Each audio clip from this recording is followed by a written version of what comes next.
Changing your profile picture on Vrbo is a straightforward process. Follow these steps to update your image easily. Step 1. Log in.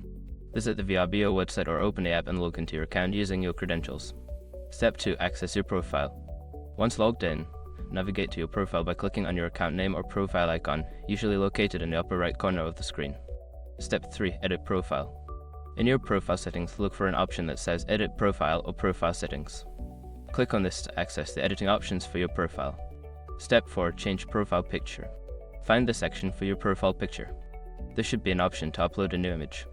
Click on Change Picture or Upload Photo and select the image you want to use from your device. Step 5. Save changes. After uploading your new profile picture, ensure you save the changes. Look for a Save or Update button and click it to finalize your new profile picture. You have successfully updated your profile picture on Vrbo. Enjoy your new look.